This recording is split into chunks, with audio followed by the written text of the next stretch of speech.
Shalom semuanya. Terima kasih karena setia menonton pada waktu yang Anda miliki sekarang. Mari kita sama-sama baca beberapa kebenaran firman Tuhan yang diinspirasikan oleh Roh Kudus pada hari ini, supaya kita bisa dapat menelitikan kebenaran firman Tuhan, mengerti tentang firman Tuhan itu dan aplikasikan dalam hidup kita, supaya kita bisa lebih membangun dalam kerohanian kita. Oke. Dan untuk hal ini mari kita baca sama-sama di dalam Yesaya pasal 40 ayat 31. Satu inspirasi yang dalam minggu ini, dalam beberapa hari Roh Kudus taruhkan dalam hati supaya saya lebih mendalam lagi. Jadi sepanjang minggu ini saya begitu mendalam mengkaji dan mengalami tentang firman Tuhan ini. Wah, sangat luar biasa guys, sangat luar biasa. Jadi saya mau sharingkan sama Anda apa kebenaran yang ada di dalam pengertian yang sedalam-dalamnya itu perlu kita mengerti supaya kita bisa membangunkan kerohanian kita. Saya akan tutupkan ini, saya akan matikan scan mute dulu sebentar. Oke. Alright. Mari kita buka firman Tuhan dalam Yesaya pasal 40 ayat 31. Katanya, tetapi orang-orang yang menanti-nantikan Tuhan.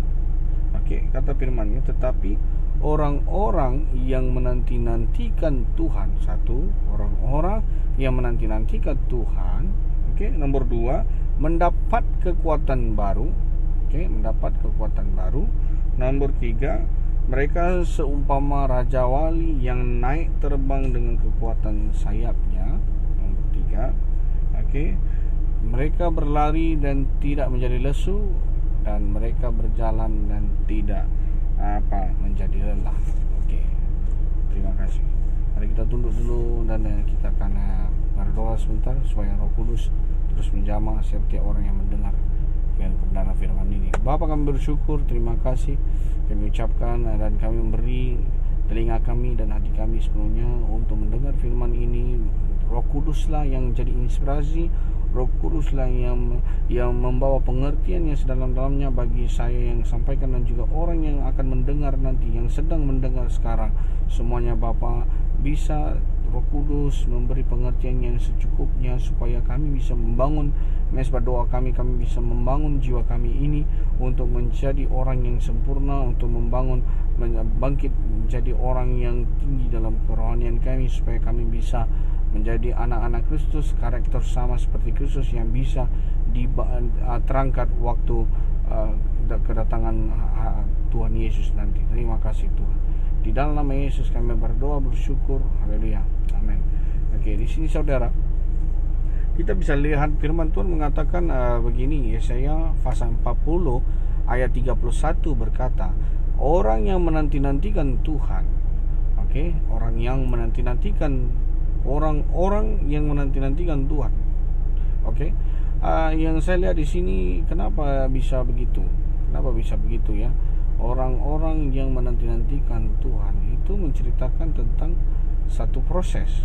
Oke, saya baca keseluruhan firman ini kan, katanya orang-orang yang menanti-nantikan Tuhan akan mendapat kekuatan yang baru. Mereka seumpama raja wali yang naik terbang dengan kekuatan sayapnya. Oke, dan bisa lihat di bawahnya, kata mereka berlari dan tidak menjadi lesu, mereka berjalan dan tidak menjadi lelah. Saya pikir gimana Tuhan begitu ya.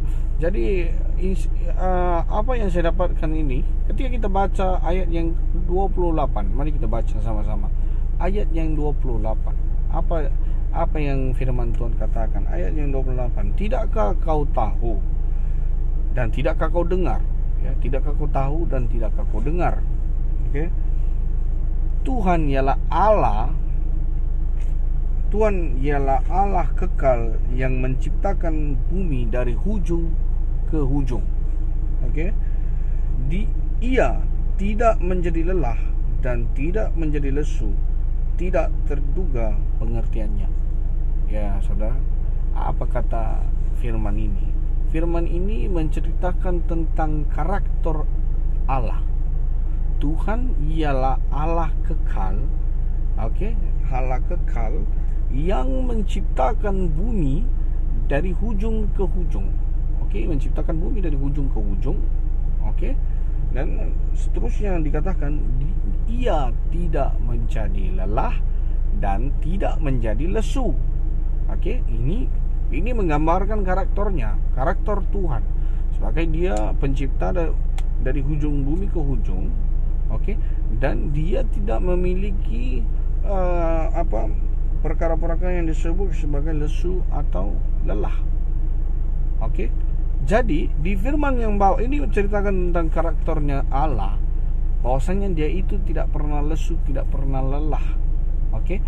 Dan di bawah kita baca, okey, yang 29, okey, dia memberi kekuatan kepada yang lelah dan menambah semangat kepada yang tiada berdaya.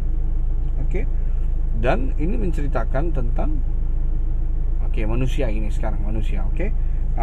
Orang-orang muda menjadi lelah dan lesu dan taruna-taruna jatuh tersandung. Okey. Ini menceritakan tentang manusia yang hidup dalam kedagingan. Tapi ayat yang 31 mengatakan tetapi orang-orang yang menanti-nantikan Tuhan. Okey, kita lihat ya ini. Satu, dalam ayat 28 Tuhan ceritakan tentang karakter Tuhan yang penuh berkuasa, maha tinggi, yang tidak pernah letih, okey, tidak pernah lesu, tidak pernah lelah. Okey, ini karakternya Tuhan di sini. Okey.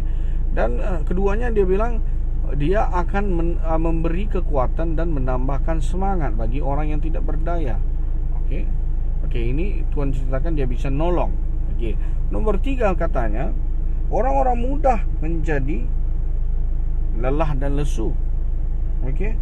Dan teruna-teruna jatuh tersandung. Bahwasanya yang hidup dalam kedagingan orang muda berarti manusia, okey, yang hidup di yang sekarang ini, yang hidup dalam kedagingan ini bisa mudah jadi lesu. Orang muda orangnya yang kuat loh, yang cepat, yang aktif gitu. Tapi firman Tuhan katakan orang-orang muda, okey, menjadi lelah dan lesu.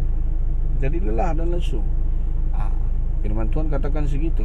Okey, di dalam ayat yang 29 Tuhan mau berikan kekuatan. Tapi dalam ayat 30 Tuhan bilang orang-orang muda cepat menjadi lesu, lelah dan lesu. Okey, dan jatuh tersandung. Tapi dalam ayat yang ke-31 firman Tuhan bilang begini. Dia berbicara tentang orang yang menanti-nantikan Tuhan.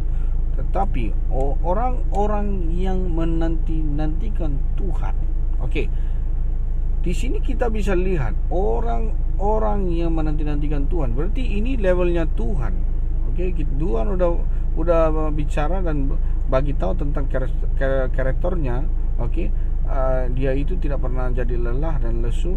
Okey, dia di sini sentiasa ini punya kekuatan, dia bisa berikan kekuatan bagi orang yang lemah, yang tidak berdaya gitu.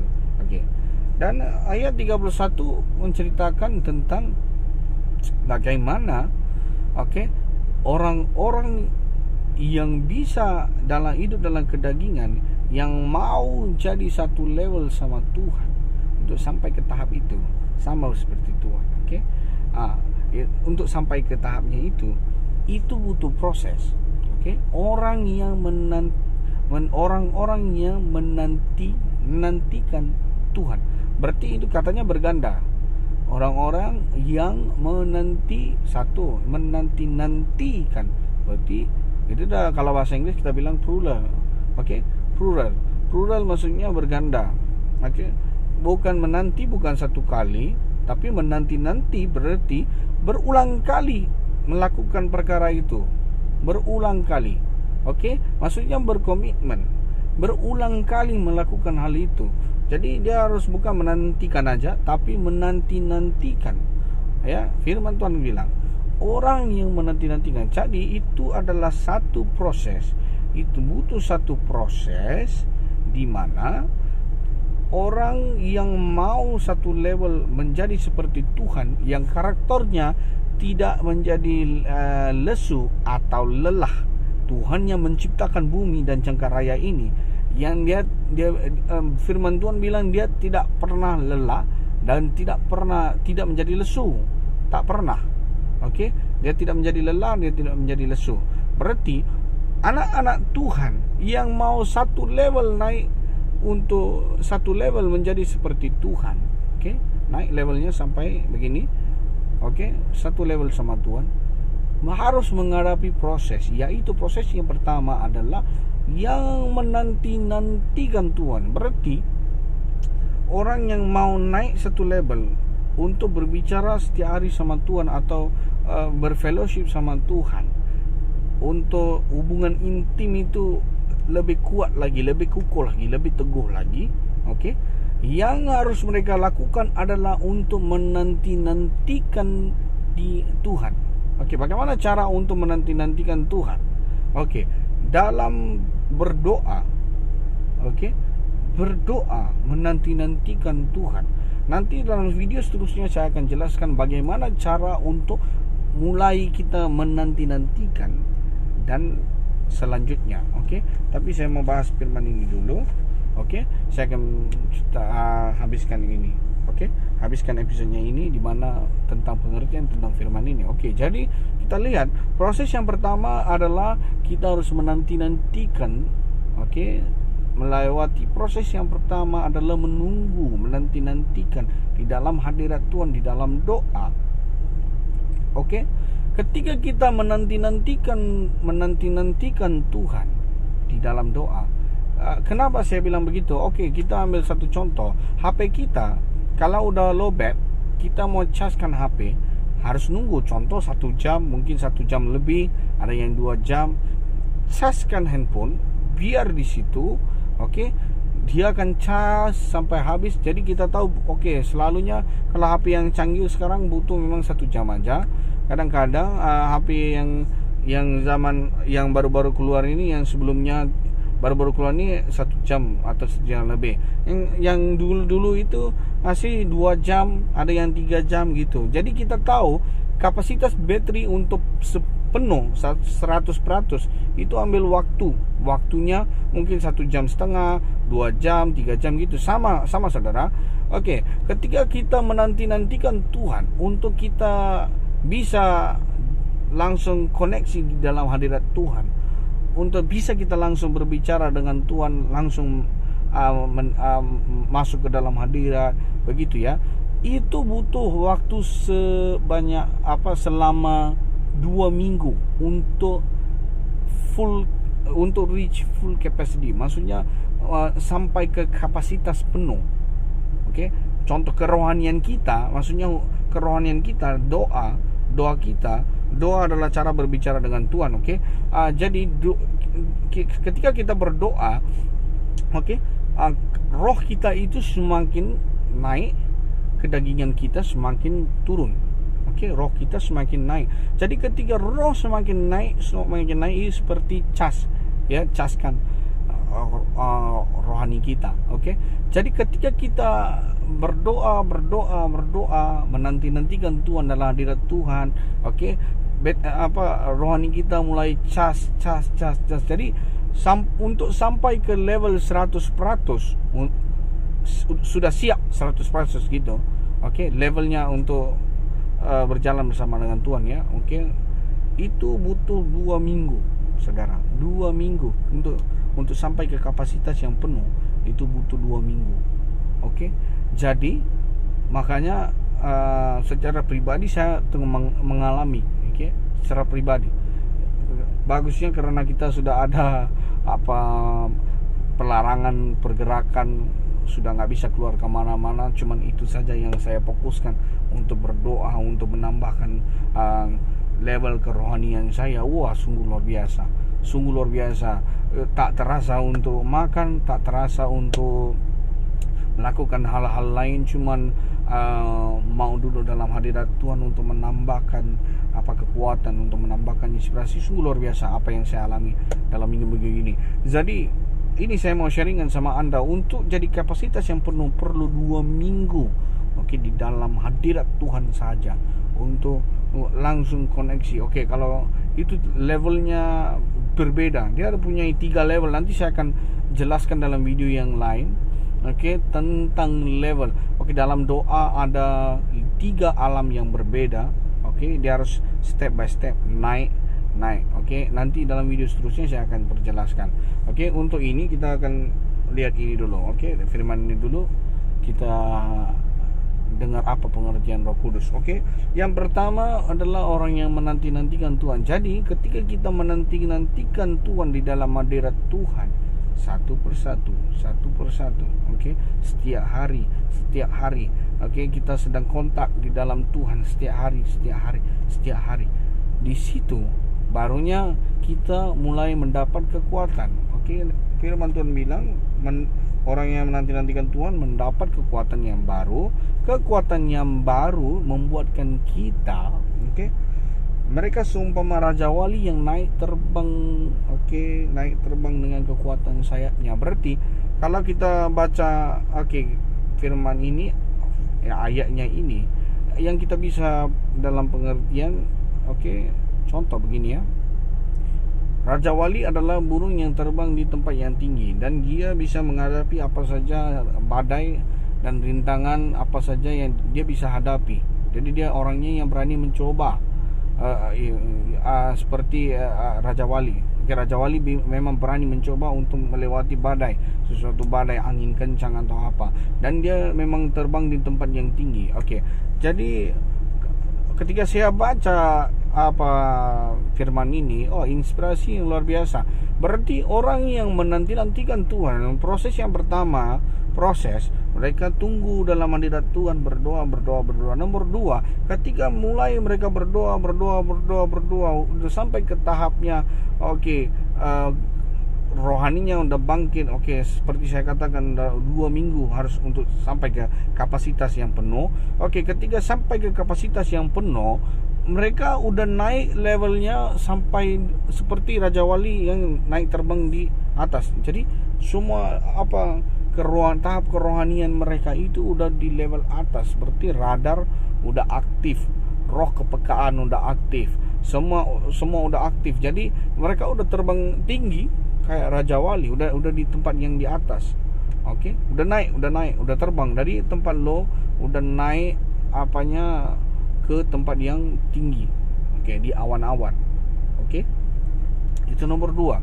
Jadi proses yang pertama menanti-nantikan Tuhan. Ketika menanti-nantikan Tuhan itu mendapat kekuatan yang baru. Setelah itu mereka naik terbang seperti Raja Wali, udah ke tempat yang tinggi. Berarti di dalam alam rohani, alam roh, level rohani udah naik tinggi. Jadi kepekaan udah ada, dipenuhi Roh Kudus, udah memang kuat ya, udah radarnya udah diaktifkan apa semua. Jadi udah tinggi levelnya. Nomor 2 ya, udah sampai di level itu. Nomor 3, kita bisa lihat setelah itu mereka berlari dan tidak menjadi lesu. Lepas itu mereka berjalan dan tidak menjadi lelah. Wow, ini saya dapatkan yang sungguh luar biasa ya. Karena selalunya orang, kalau secara lahiriah manusia selalu berjalan dulu, panaskan diri, lepas itu baru berlari. Tapi ini dalam alam roh, dalam level rohani kita, lari dulu baru jalan. Suatu yang luar biasa. Ketika saya pertanyakan sama Roh Kudus, gimana? Roh Kudus beri pengertian yang cantik, yang bagus. Ya, satu tentang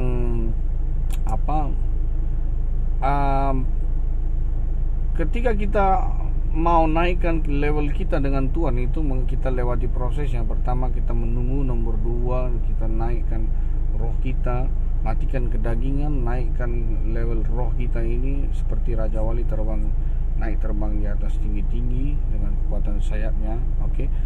Dan nomor 3, karena kita udah ketinggalan jauh dengan Tuhan, kita harus berlari. Sama seperti yang saya bacakan di dalam Keluaran dan juga semua Keluaran, Imamat yang kita bisa bacakan.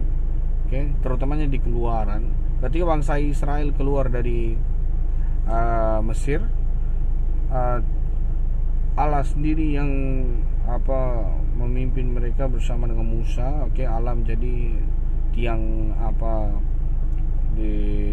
maksudnya tiang api atau seperti awan, yang menjagai mereka di pagi.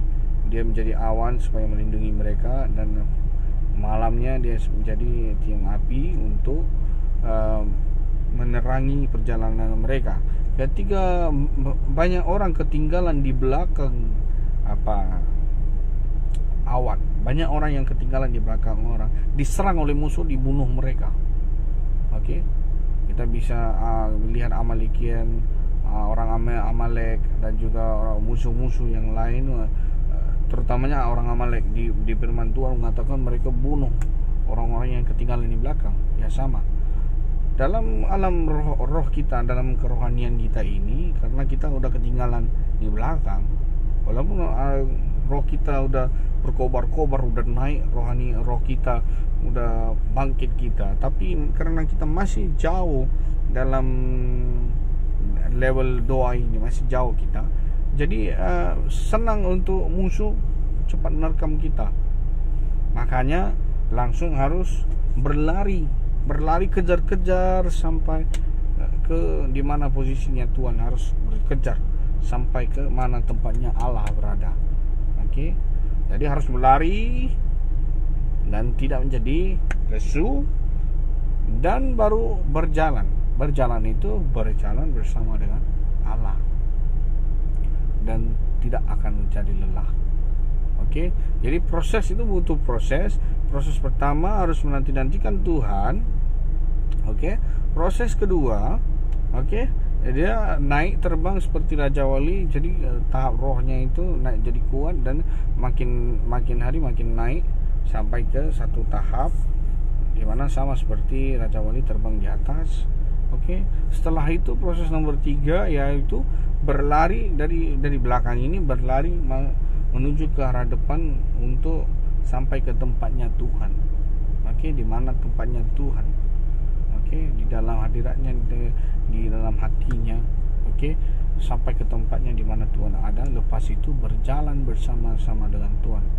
Kita bisa lihat di firman Tuhan di dalam Alkitab, seperti Henokh, seperti banyak orang, Abraham, semua mereka ini berjalan bersama dengan Allah.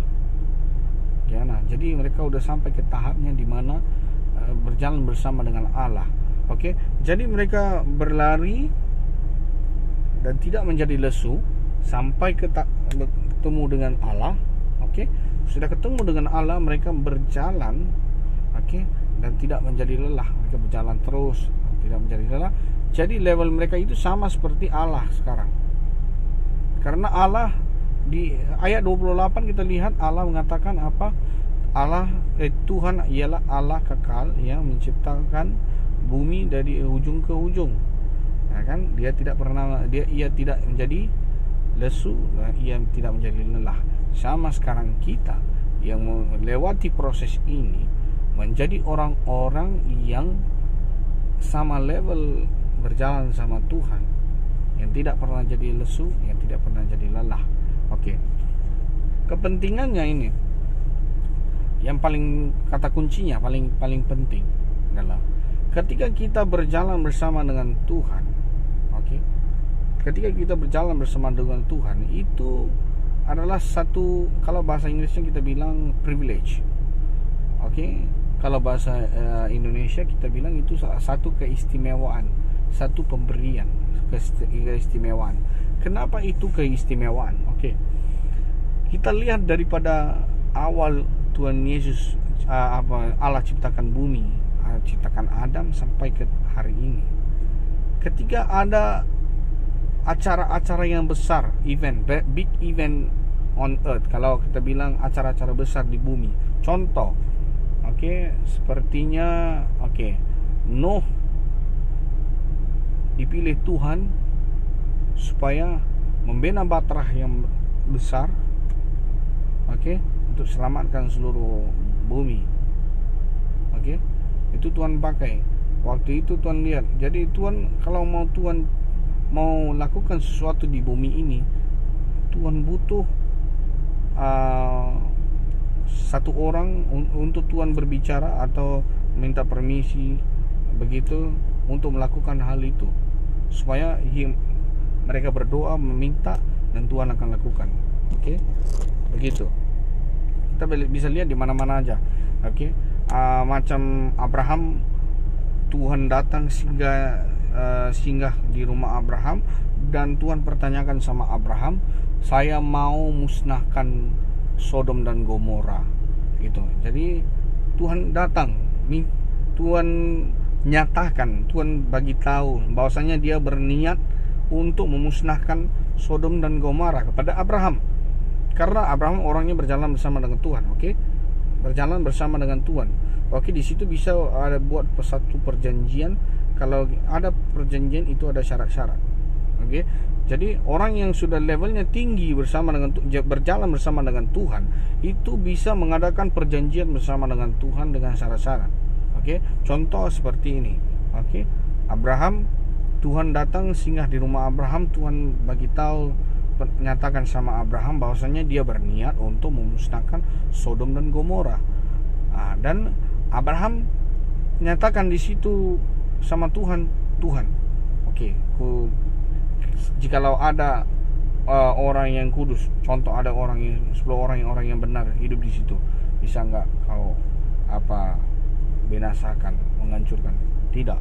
Jadi dia buat kondisi-kondisi di situ, syarat-syarat, sampai dia buat perjanjian dengan Tuhan. Oke, jikalau ada satu orang yang benar yang hidup di situ, aku tidak akan musnahkan, kata Tuhan. Oke, jadi Abraham berangkat, dia udah berbicara dengan Tuhan, udah buat perjanjian dengan Tuhan. Dari situ dia berangkat selamatkan saudaranya Lot. Dari situ ketika Lot keluar dari bumi Sodom dan Gomora, Tuhan langsung hancurkan Sodom dan Gomora. Begitu. Oke. Jadi ketika memang mau buat sesuatu di bumi ini, Tuhan atau Allah akan berbicara dengan seorang manusia yang berjalan bersama dengannya untuk membuat satu perjanjian atau membuat keputusan atau mengubah keputusannya atau apapun. Dia akan lihat di bumi siapa orangnya yang bisa dia berbicara sebagai wakil gitu. Alright. Coba kita lihat di Ezekiel 22 ayat 30. Saya mau sampaikan supaya kita semua memang naikkan level kita ke arah itu. Sebenarnya banyak yang kita harus tahu tentang Roh Kudus, tentang level-level kerohanian kita, Tuhan Yesus. Oke, kita lihat ya. Oke, 30-31. Oke. Ezekiel 22 pasal 22 ayat 30-31. Kita lihat, aku mencari di tengah-tengah mereka seorang yang hendak mendirikan tembok atau yang mempertahankan negeri itu di hadapanku, supaya jangan kumusnahkan, tetapi aku tidak menemuinya. Ini kata firman Tuhan ya kepada Ezekiel. Oke, maka aku mencurahkan geramku di atas mereka dan membinasakan mereka dengan api kemurkaanku. Kelakuan mereka kutimpakan atas kepala mereka. Demikian firman Tuhan Allah. Oke, lihat ya. Anda mengerti, saya rasa Anda mengerti apa firman Tuhan ini bilang. Aku mencari di tengah-tengah mereka seorang yang hendak mendirikan tembok atau yang mempertahankan negeri itu di hadapanku. Jadi Tuhan Allah sampai sekarang dia tengah mencari orang yang bisa berdiri, orang yang bisa berjalan bersama-sama dengan Tuhan di level itu, yang bisa berjalan bersama-sama Tuhan, yang bisa Tuhan bicarakan, yang Tuhan bisa nyatakan, Tuhan minta izin untuk melakukan sesuatu. Jadi ketika kita berdoa, ini datang daripada awal ya, karena Tuhan Allah yang setia, kita tahu, dan banyak orang pernah merasakan itu, dan saya menyatakan hari ini Allah itu memang setia. Ketika dia bilang dia memberikan kuasa kepada manusia, yaitu Adam pertama, untuk menakluki semua bumi ini, semuanya bisa apa dia buat keputusan atau apa semua, kata seperti firman Tuhan, Adam diberi kuasa untuk melakukan semua itu, untuk menakluki semua bumi ini.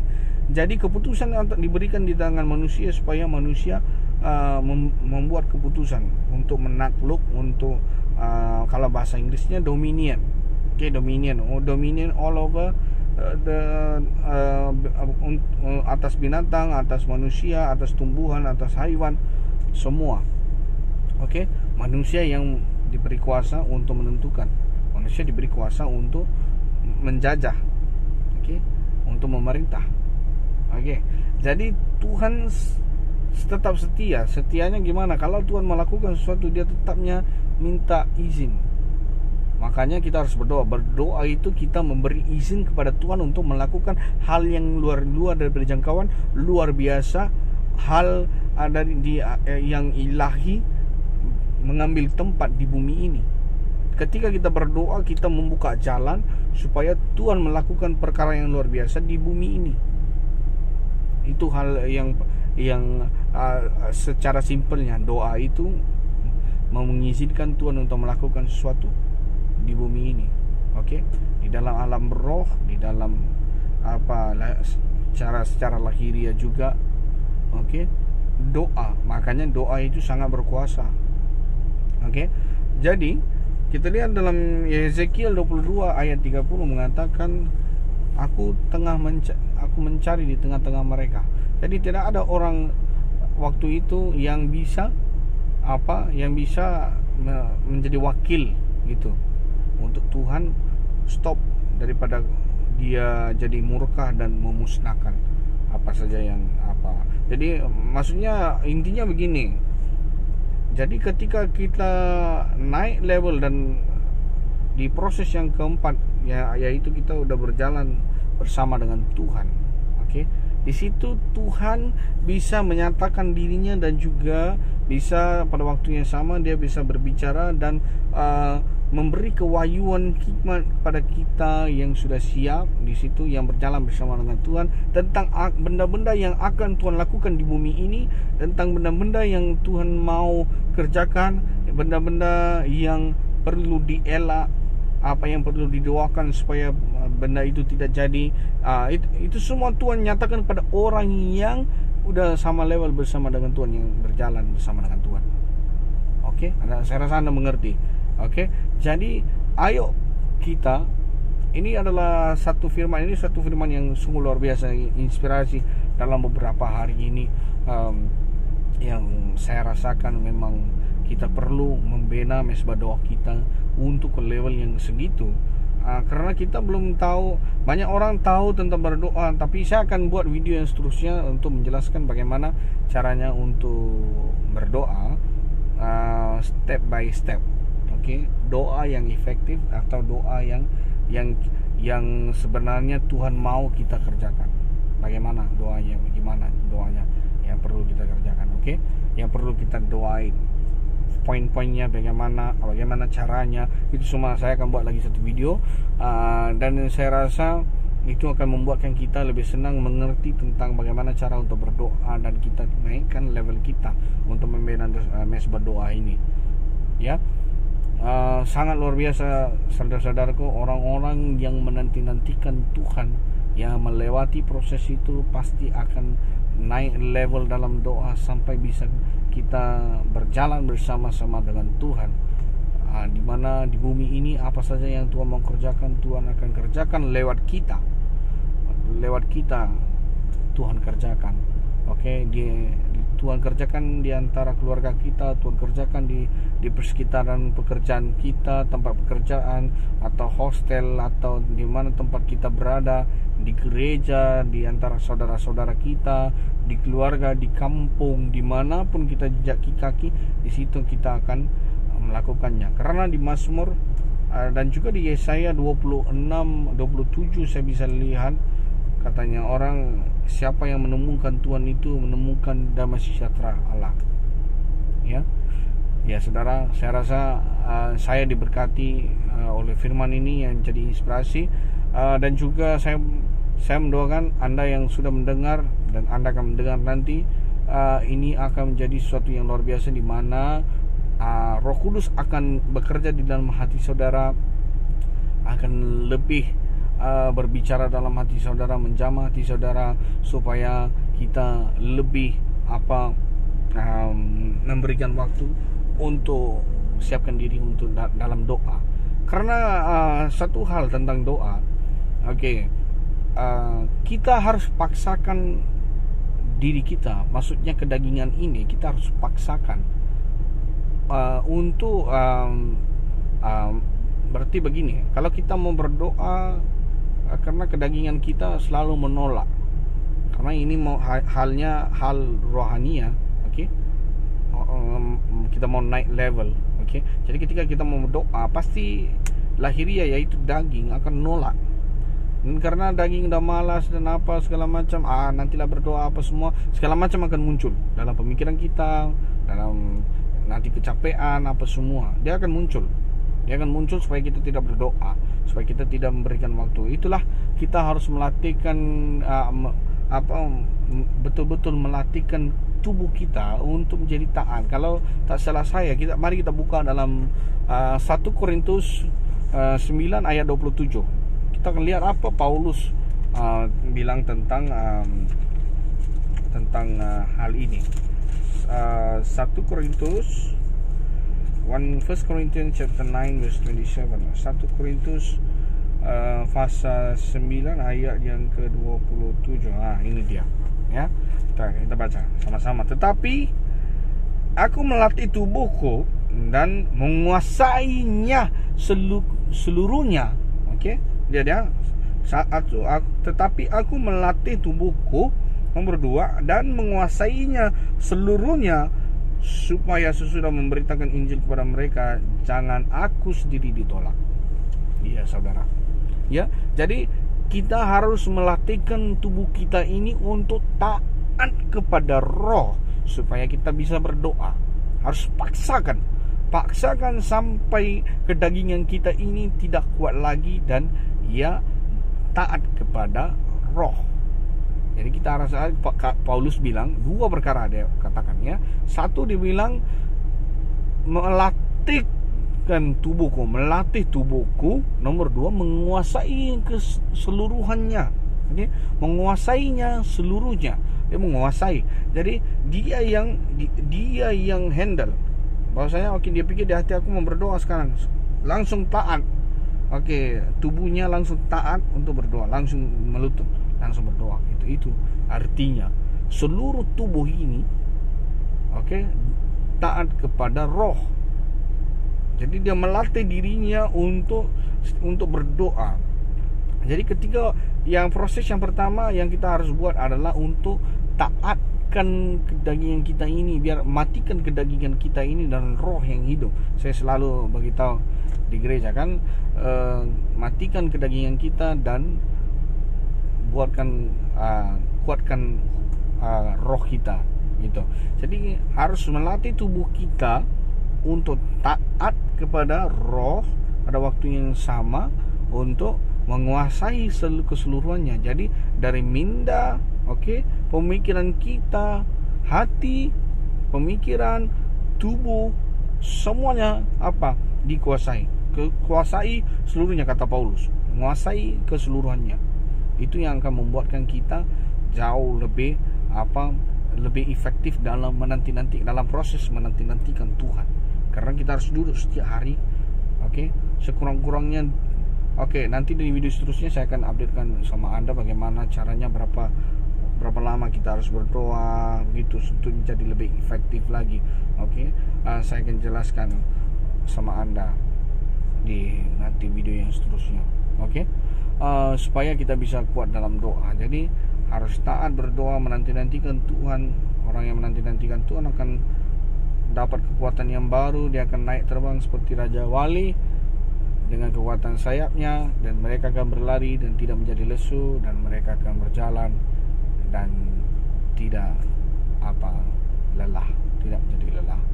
Saudara, saya harapkan ini bisa membuatkan Anda kuatkan keimanan Anda kuatkan doa Anda, lewati proses itu, siapkan diri Anda untuk mendengar Tuhan, untuk berjalan bersama dengan Tuhan, untuk melakukan hal yang luar biasa, supaya sampai ke level itu di mana Tuhan pakai Anda secara luar biasa. Apapun yang Tuhan mau kerjakan di bumi ini, Tuhan pakai lewat Anda. Oke, begitu saudara. Saya harap ini menjadi berkat yang luar biasa buat Anda semua. Semoga kita ketemu lagi di video yang lagi satu tentang penjelasan bagaimana cara untuk berdoa. Saya akan buatkan secepat mungkin supaya kita semua diberkati Tuhan. Oke, haleluya. Terima kasih saudara yang menonton. Terima kasih buat semua yang menonton, dan cobalah, ini saya buat video bukan untuk saja-saja, tapi saya buat video ini supaya kita bisa diperkuatkan pada hari-hari ini di mana kita nggak bisa ketemu, nggak bisa kita berbicara satu sama lain. Tapi saya harap lewat teknologi yang Tuhan izinkan ini kita bisa melakukan hal yang baik, yaitu menjadi berkat lewat video ini. Oke, terima kasih semuanya. Tuhan Yesus memberkati.